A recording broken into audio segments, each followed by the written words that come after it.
Good morning. Welcome to the Java Cafe, Java fam. First of all, we're still here. The testimony on Testimony Tuesday is the rapture didn't come and we got another day to get it right. Sorry. Good morning, everybody. Good morning. Good morning. Today is Tuesday, September 23rd, 2025, and you are in the Java Cafe this morning for Testimony Tuesday. Welcome to the Java Cafe. My name is James Jimmy Hills. I am your host. And today is going to be a very interesting day around topics, some things that I've discussed before, and unfortunately, find myself fortunate to have a platform to address and discuss some things. I joked a few minutes ago because some of you may have been aware that, there was this prediction that the rapture was coming today. The day is not over. However, for those of you that are familiar with the things of God, peace and family, yay, over on Instagram, peace and family, peace and blessings, family, back to you over on Instagram. We're of a Christian faith, and there's a belief that, Jesus will return the second advent. He's going to crack the sky and come back and rapture his church. And there's a scripture in the Bible that says, no man knows the day nor the hour. And so how we're able to predict when Jesus is coming, when the Bible says that we can't, interesting.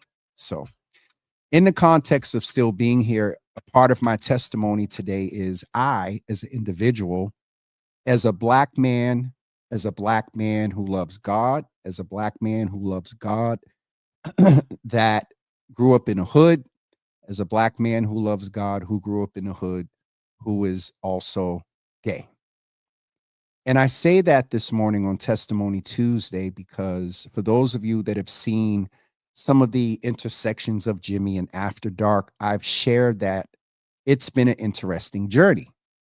And so many, especially in our present time today, with their identities and from being black and women to trans to gay to a man, a black man particularly, our existence is at some level scrutinized. I said before that there's a brother that back when we were all posting Black Lives Matter could not bring himself to necessarily post it because the consideration and the notion of having to assert that when it just should be we're black and we matter, like that should not have to be something that's a campaign and articulated. Jimmy, where are you going? Why are you talking about this? Some of you may have seen in the media over the last couple of days that about 6 days ago or close to a week ago, there were two black men, one of Haitian descent, who were involved in an incident in the Mattapan area. My understanding is a lot of a major contribution to the incident was around a derogatory statement being made to one of the gentlemen, and my understanding is that they came back and addressed it. And I have the sorry, because y'all know a few texts went off this morning. I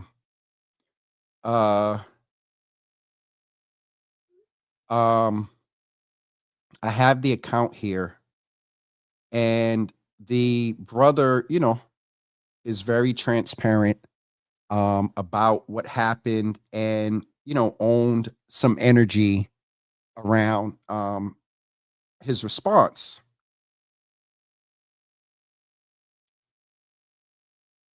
Okay, and so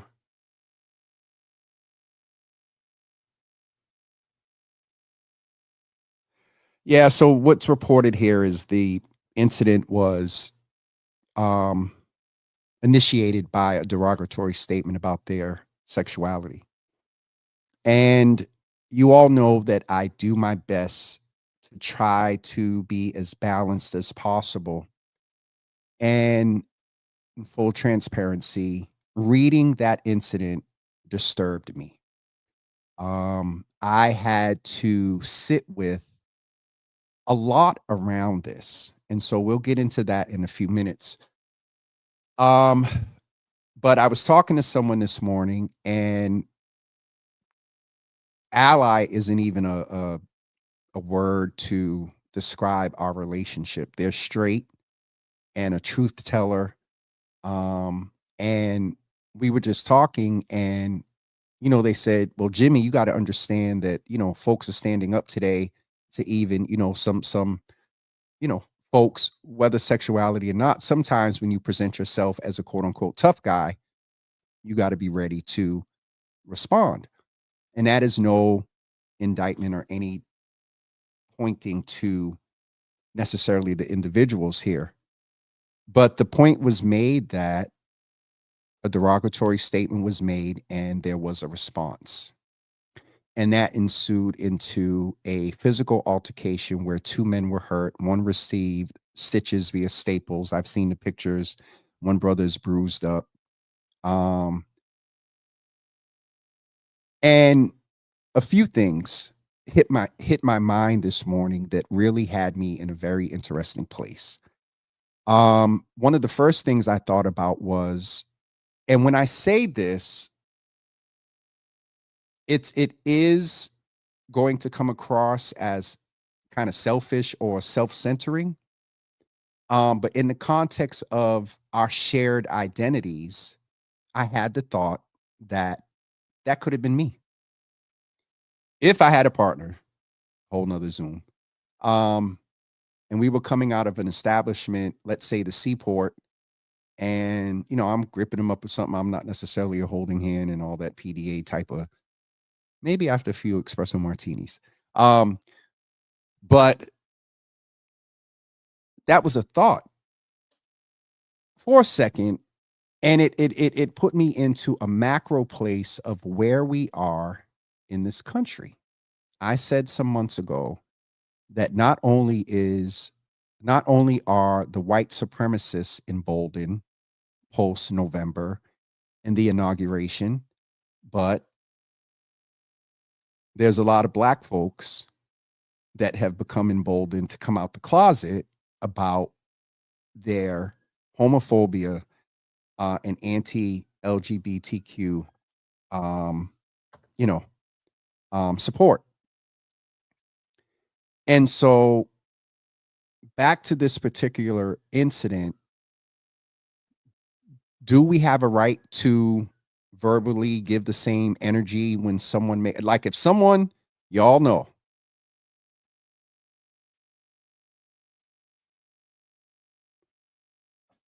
I now street and me, assess the situation, look what's around to be able to grab. Who am I going to get ready to call if I need backup? If that I was in that incident, this is where I told y'all I was raised in the hood. And if that was me, I probably would have said something in the context of also assessing my surroundings. And knowing that in today's energy, part of that assessment is this going to get physical? I remember I was coming from MGH from work one day, and I think this was, when did I leave MGH? 17. So I left MGH, maybe 17 maybe. And a dude bumped into me in the turnstile, a white man, and his energy, what mine's was kind of, hey, kind of contrite might be or whatever. And his was just very aggressive, like I did it on purpose. And he commenced to using the N-word. Good God from Zion.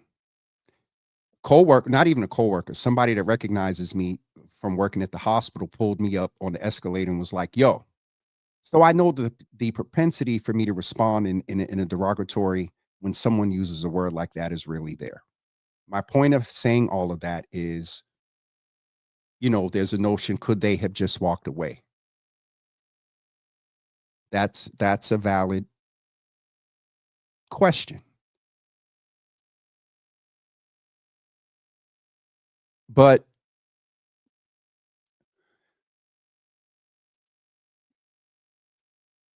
do they also have a right to stand up for themselves in their neighborhood? So there's a lot to unpack there. We will not empty the suitcase today, but I'm talking about this because a few reasons. One, as a diaspora, as a people, I'm going to get into a subtopic here that was a part of the post, that was a topic of discussion on a post I made. But there's enough that we deal with across the diaspora right now, from our melanin, racial profiling, and then don't be in a questionable immigration or citizenship status. I might as well go to the side note now. Part of the young man's part of the young man's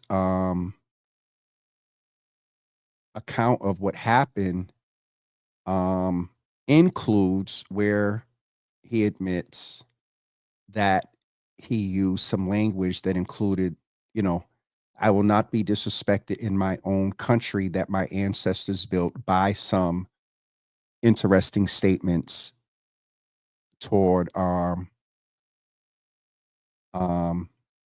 I just want to make sure I read something right earlier.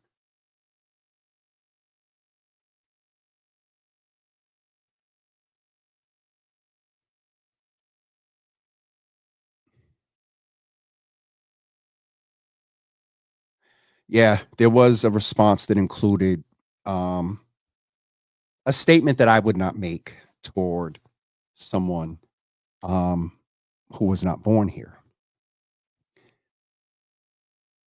And so, whatever the case around the circumstances, there is, and the comment that was made to me about, folks standing up for themselves, and in heated moments. Hi, I'm James Hills.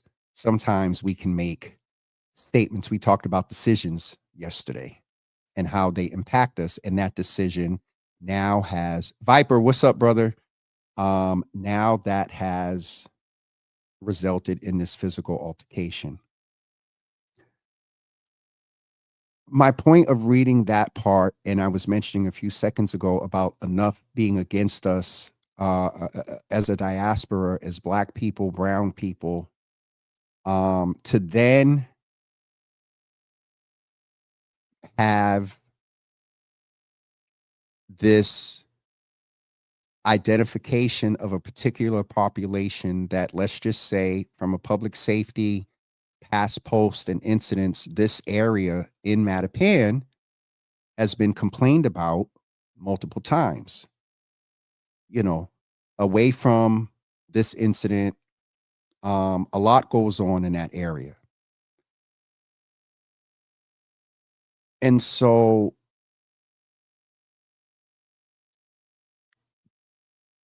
to be aware that that is not being taken care of generally, but then have stated as a part of the incident a particular population, some of the things that come up, and what a comment that was made on my post, and this is very real, and I'm going to try to minimize. I'm not going to give it too much attention, but we have to raise it because it's real. Someone commented on my post that because of the identification of a particular group of folks, you all know that Boston is right now on the orange man's radar. The incident from the MBTA made national news. There is large potential, or maybe not because they're Black and they were gay, but there's large potential. And I said to one of my boys this morning that I wouldn't be surprised in a couple of weeks you would hear the dump man saying, in Boston, the particular group of people that were named assaulting people, all the particular group of people named are assaulting people. And what the comment was basically saying, that this can now be used as a talking point for ICE and the Orange Man. And that went into this continued conversation again. There's so much with this incident to unpack. But that went into a little bit of the further conversation around, um, you know, it was perceived that the comment was saying that that's reason to call ICE. And that is not what I perceived that the brother said. And so, but it brings up to my point, there's enough fighting against us that who people decide to love, what does that have to do with you? Part of the conversations this morning included deflection. Was somebody gonna, afraid, and they did something before, and they seen them and felt defensive, and you know, it's again a lot to unpack. But I want to encourage us that as a particular Black community, to have our beliefs, have our, morals, values, and all of that, but just let people live. And as long as they're not doing anything to harm you or those that you love, leave them alone. Now, on the other side,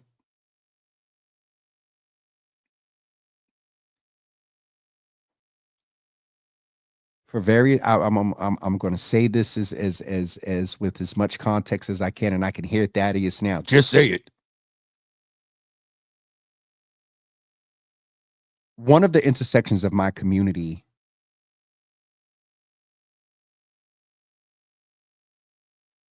I do my best as James not to perpetuate some of the stereotypes associated with my community. Did I say that right? I'm going to talk about me. And when you don't perpetuate some of the negative stereotypes of one of the communities of which I'm a part,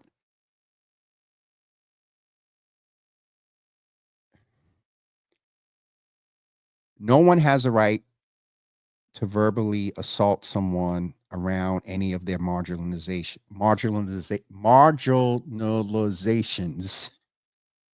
And that marginalized population, if verbally assaulted, is often faced with, do they stand up for themselves? And that's real, especially in these times. And don't have intersections where you found yourself standing up as a man, as a Black man, as a gay Black man, so I find myself again imploring us to give grace. We can have accountability, because it's a lot to digest. It is a whole lot to digest. So my my big cousin, and when I was little, I used to call him Pops, is on Henry Warren. I mentioned to you all a few weeks ago, last week actually, I'm sorry, to keep the Warren side of my family in prayer. And he's on Instagram today saying, just say it. I think I did. But continue to keep the Warren family in prayer, and D and everybody that loved little Hank. It's a lot to carry. If you are fighting all these different marginalizations at different moments in time,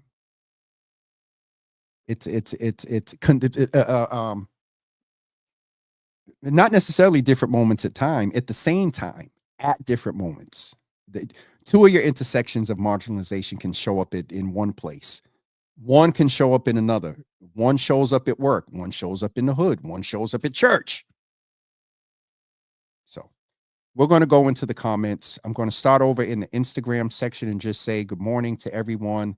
Good morning to She Get in the Bag, Angelina, our songstress, yay all day. We said hello. Hey, it's Shauna. Good morning to you. Good to see you in the room. My cousin Hank Viper is in the room as well. I am Elise. I gotta get these glasses. I am Mita Alicia. Ida Alicia. Good morning, Ida Alicia. ONS Roxbury, good to see you in the room. Anthony Robertson, my brother, if that's who I think it is, my MP brother. Big Q, and also Samora, good morning to you in the Instagram section of the room. Let's go over to the Facebook section and see who is in this morning. So far, well, a lot of comments. Michelle, good morning. Good to see you in the room this morning. Mama Java, good morning to you. Good to see you in the room.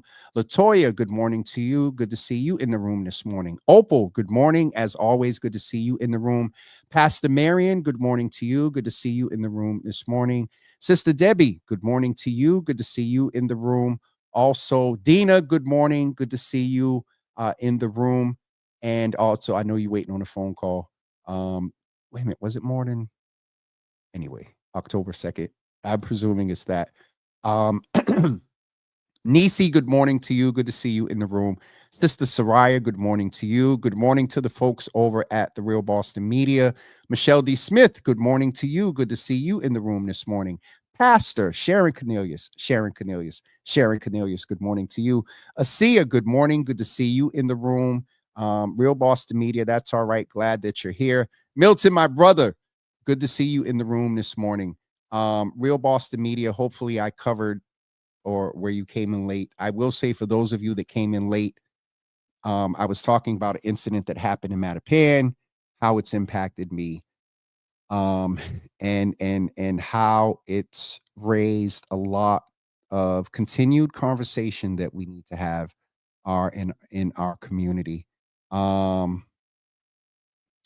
Who else? I'm trying to make sure I say good morning to everyone that is in the room this morning. Boom, boom, boom. Milagro, good morning. Good to see you in the room this morning. I will sidebar later the folks over there. Kenya is in the room and she raised this on Facebook as well, just generally away from this incident. Residents have complained about that group, that barbershop, the noise, the ignorance for a long time.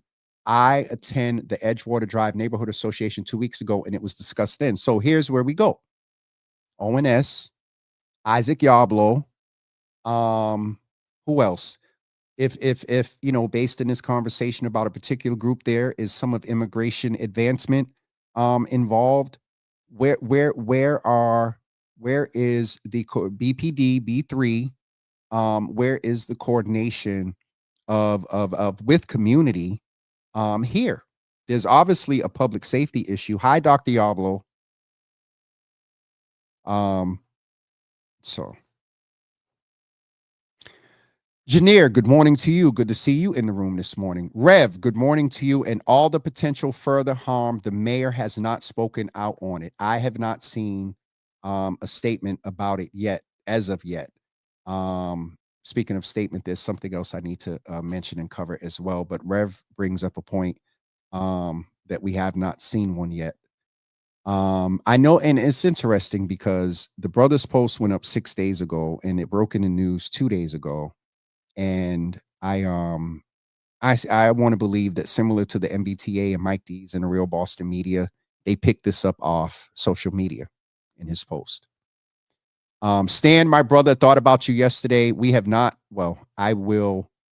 Stan is taking part in the October 15th event, and we don't have what we need to get you as of yet to start looking over. So once that's developed, which will probably be a week before, we'll get it to you, brother. Brother, yo, I don't like calling you Vacado, and for the life of me, I cannot remember your government, but this is his author name.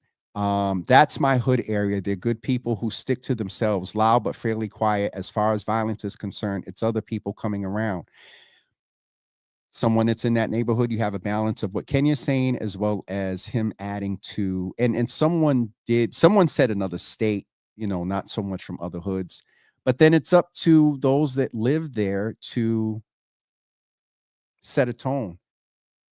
I have had, and currently it's better, but I've had neighbors who their spot is the noisy, the hangout and whatnot. But my thing is, but you can't go over there and do what you do here. And so there's some neighborhood cadence that, someone says, "Hey, don't leave your bottle. Don't, turn your music down." It's stuff, so it's interesting. So to Kenya makes another point here. What's crazy is this happened on September 13th, and many residents are just now hearing about it. He posted it, and I believe someone, but legacy mainstream media trolls social media. Let's just keep it 100. Good morning, Angela, Elizabeth, Angie. Good to see you in the room. Sister Mildred, good morning. Good to see you in the room this morning. Stan said, "I must do better. How can we do better with so much hate around and towards us?" And that's to my point. That is real. We do have to do better. And um, Angela's saying it was talked about last night in a neighborhood meeting. BPT's state and city reps were at our meeting. So thank you, Angela. Was potholes addressed? Sorry. All right. We're at the end of the comments. Ari, good morning. Good to see you in the room. You're somewhere. Donald Osgood is in the room. Seeing him, let me just share with you. And I just saw the flyer. I am moderating a conversation tonight in collaboration with Dee Dee's Cry around men's mental health from 5 to 7 at the Grove Hall branch of the library. No, we will not be going live. But seeing Donald, who was one of the guests, just reminded me that is happening. And so if you have the ability to attend and would like to attend, we will be at the Grove Hall branch of the library tonight from 5 to 7 p.m. with Dee Dee's Cry for a conversation about Black men's mental health. Interestingly so on today. So Carlton, my brother, good to see you in the room, sir. Good to see you in the room. Angela said potholes. Angie, I needed that. Thank you. Oh, all right, folks. I hope you will allow me to have what we usually call a quick shot today. To my mother and to others, I'm okay. I'm learning to observe. I absorbed a little bit today to our point yesterday, just about, what happened, but I'm good. But I'm also tired physically. It's been an interesting morning and it's only 10:30. So, we will be back tomorrow morning for We Need to Know Wednesdays. Maybe, Dr. Yarblough will have some availability to give us an update on things going on with the new infrastructure that's being built to address all types of violence. And let's also name, there was one other thing I have to mention in sort of a acknowledgement because it's in the media as well, and we dealt with it. What was the acknowledgement?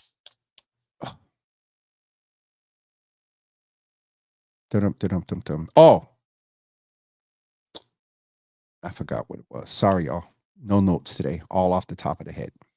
One of the other things, and it may come to me in the next few minutes or before we end, and if y'all keep commenting, to Dina's point. Oh, acknowledgement about, I have to also name that in addition to that incident 6 days ago, there was an incident in Mattapan last night where I believe there were 21 shots let off, and 2 people were, I believe, injured, and I don't believe I saw that one was a fatality. So, yeah. Dina, if anyone knows when and where community meetings are held for 02119 D7, please let me know and put them on a list. Dina, Kenya is a very good resource there. I had a list from ONS. Oh, God. Kenya, I think we got that list from like 2010 when I was thinking about getting ready, or 11, I don't know. When I was thinking about getting ready to run, we were organizing. There is a list, but Kenya, if you know of a link or anything, I'm trying to think, Dina, where you live, where there would be. I would also, Dina, call Vine Street, because I would presume if there were any in that area that they may host one or two of them as a community center. But if anyone knows of any community meetings in D7 and 02119, please post them, post contacts, information, websites, phone numbers, email addresses. It's 10:35. We'll stay on till 10:45. Catch up with comments, and if there are resources, please share them. Kenya said that many times these guys don't even live in Boston. To Brother Vacados, why can't I remember his other name? To his point, they come to our community, hang and wreak havoc all day and night, and then go off to wherever. Valid, valid. Stan said man to man. Kenya said self-care, Jimmy. I am.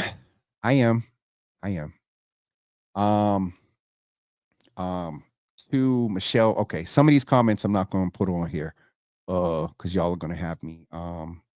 Kenya said, please call the Office of Neighborhood Services and ask for your Roxbury liaison. And so Asha was just on Instagram. Asha, there's a young lady.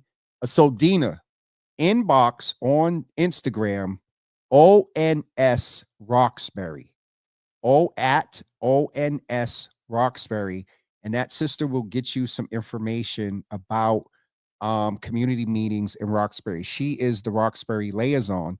And I think I'm saying it right. Forgive me if I'm not. Asha, Dina Marshall is going to direct message you about information about community meetings. Tashad is in here, who was a candidate. There's a couple of things I got to acknowledge. So I said till 10:45. Hold on.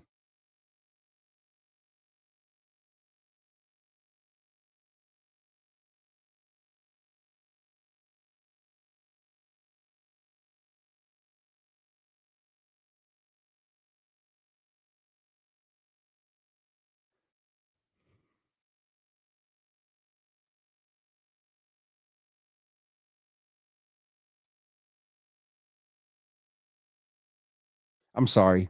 If any legacy of mainstream media are watching right now, this was the other thing that I wanted to mention. There was a story that dropped. Okay, let me just finish with the Roxbury meetings, and then I got a pen here today, y'all, and paper. Let me just make a note.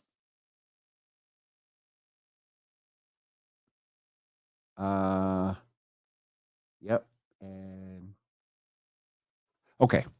To Tashad's point, yes, there's neighborhood association meetings the last Wednesday of every month, 6:30. As I said, I knew it was at Vine Street. So Dina, the next one is actually next week, the last Wednesday of the month, which is next Wednesday. I'm sorry, crap. It's tomorrow. Hold on. September only has 30 days. So Dina, the next community, this is what we do, y'all. The next neighborhood association for the Vine Street area, 02119 D7, is tomorrow night at Vine Street Community Center at 6:30 p.m. Thank you so much, Tashad. Michelle said, they can contact Project Right is another one. Project Right is up the street a little bit ways from Dina's area, so I'm not sure if that's the best one for her. But Dina, yes, mother, I will relax and yes. Asha, I did get it right. Kenya, thank you. And I don't know if she's tagged here, but she probably did tag her. Dina. All right. Dina has Asha's email. Okay. So hit her about those meetings as well. Okay, folks, we doing what we do. Kenya said, please attend your neighborhood association meetings. If you don't know, always call the Office of Neighborhood Service or email. As I was thinking, Kenya, that's who used to keep them. Google the office name and it will come up. Names and emails for each neighborhood liaison will be on the website. So Kenya, guess what we're going to do right now? We're going to put that up here right now. The connection to all of them for each area. So there are, and this is the number because it's always a point of contention for Bostonians: 1, 2, 3, 4, 5, 6, 7, 8, 9, 10, 11, 12, 13, 14, 15, 16, 17, 18, 19, 20, 21, 22, 23, 24. So right now, according to this website and neighborhood liaisons, Boston consists of, it used to be 21, then it went to 23 at one point, and now there are 24 neighborhood liaisons. Right here in the comment, let me make sure for those that are watching on James W. Hills, we put that link in there. I just put in the comments the link to, for you to be able to get the information about your neighborhood liaison. I just saw that somebody said Will Dickerson is in the room.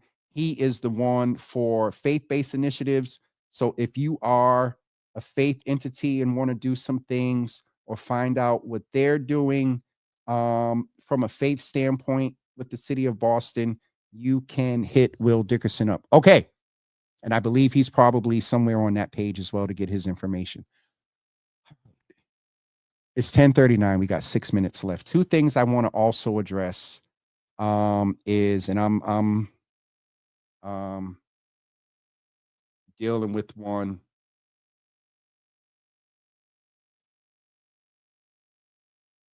A story broke today in reference to the Bennett family and their compensation for the accusations made against them and Mr. Swanson some years ago. The mayor apologized in December of 2003, and that, of course, resulted in a settlement. This somehow hit the media. Been aware of it for months, and it's hit the media. And so now Legacy and Mainstream are reaching out to Mr. Bennett for quotes and whatnot. And quote from him, he does not want to discuss this. And so if any of you were trying to reach out to him or or watching Java with the Chimney right now from all the local major mainstream media outlets, Joey Bennett does not have a statement. You can refer to his statements that he's made before. And as he refers to soft publicists, his statement is what he's always said: she did what she said she was going to do. So let that be your statement.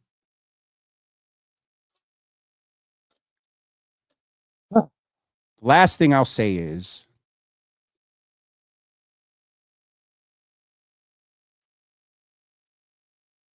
in the context of Boston's racist patriarchal history,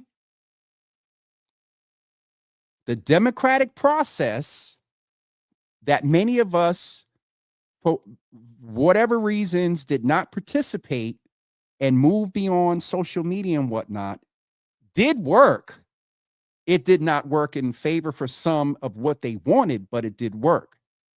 I want to acknowledge this Asian woman who speaks fluent Spanish, who is the first elected woman in this city, who in a historical context is running unopposed.